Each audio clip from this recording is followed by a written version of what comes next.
Hello friend, नमस्कार। मैं अपर्णा एक बार फिर आप सबका स्वागत करती हूँ। आज मैं बात करूँगी वैक्सीन पे, क्योंकि बहुत लोगों में आज भी कन्फ्यूजन और डर है वैक्सीन को लेकर। तो आज का वीडियो उन लोगों के लिए है और आपसे एक रिक्वेस्ट भी है कि ये वीडियो आप ज़रूर शेयर कीजिए, क्योंकि आप शेयर करेंगे तो कम से कम किसी एक भी इंसान को इस वीडियो देखने के बाद उनका कन्फ्यूजन दूर होता है, तो हमारी ये कोशिश रंग लाएगी। तो सबसे पहले बात करेंगे कि वैक्सीन है क्या।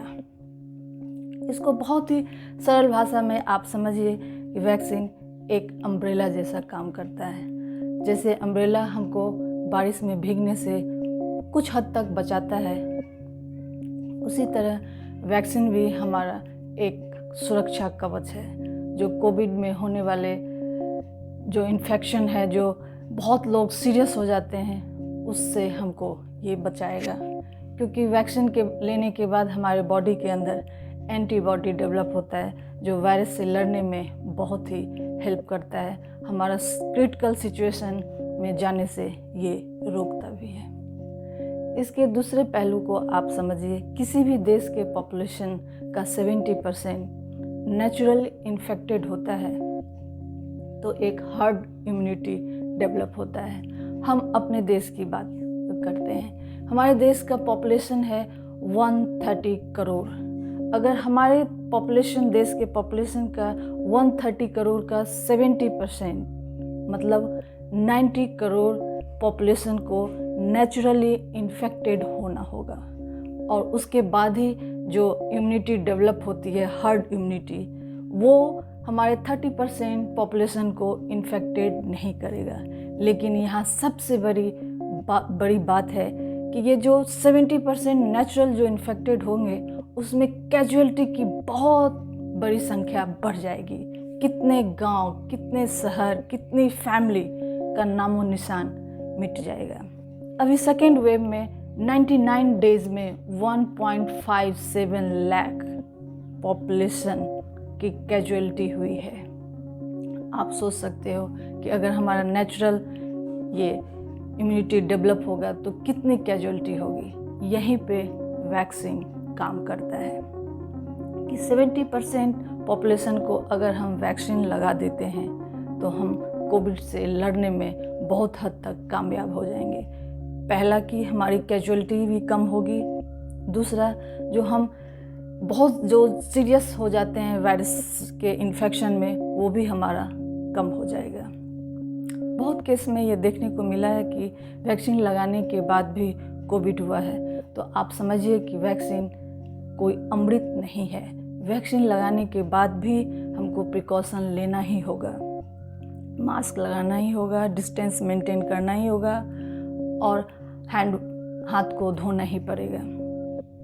ये एक रिसर्च का पहलू है कि वैक्सीन लेने के बाद भी हमको क्यों कोविड हुआ, क्योंकि वायरस अभी बहुत नया है। इस वायरस में बहुत स्टडी होना बाकी है, कैजुअलिटी भी हुई है, बहुत सारे डॉक्टर का भी डेथ हुआ है। तो ये सब, लेकिन ये संख्या कम है। हमको नेचुरली जो बिना इंजेक्शन, बिना वैक्सीन लिए हुए जो पेशेंट की कैजुअलिटी हुई है, वो संख्या और वैक्सीन लेने के बाद की संख्या में आप अंतर देखेंगे तो बहुत कम है। हम सिर्फ इतना कहना चाहते हैं कि वैक्सीन लगाने से आप सुरक्षित रहेंगे, बहुत हद तक आपकी जान बच जाएगी, बचने की चांसेस बहुत ज़्यादा है।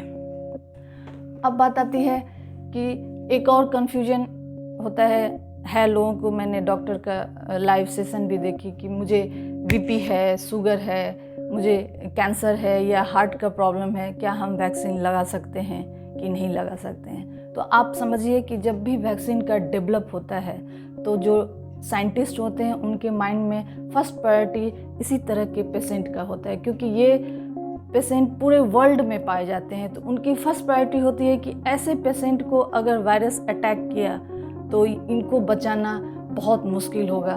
तो वो चीज़ उनके दिमाग में रहता है कि हम इस पेशेंट को बचाने के लिए वैक्सीन कारगर होना ही चाहिए।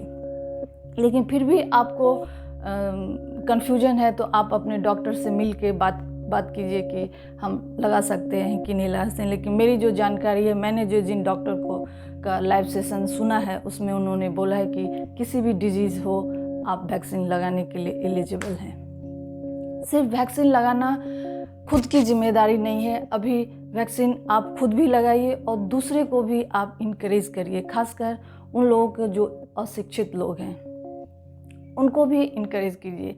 क्योंकि मैं समझती हूँ कि जब जब आज़ादी की लड़ाई हुई थी तो हम लोग कोई नहीं थे, हमारा जनरेशन, अभी जितने भी पॉपुलेशन है वो जनरेशन का कोई भी कंट्रीब्यूशन नहीं था। लेकिन अभी भी मेरा देश, हमारा देश कोरोना के जंग से लड़ रहा है और हमारी एक जिम्मेदारी बनती है कि इस जंग में हम अपना कंट्रीब्यूशन दें। क्योंकि मैं मानती हूँ कि अगर आप जिंदा रहोगे तो देश भी जिंदा रहेगा। इसलिए आप खुद भी वैक्सीन लगाइए, दूसरे को भी आप इनकरेज कीजिए वैक्सीन लगाने के लिए। आज का बस इतना ही, अगले वीडियो में मैं फिर मिलती हूँ। तब तक घर पे रहिए, सुरक्षित रहते हैं। धन्यवाद।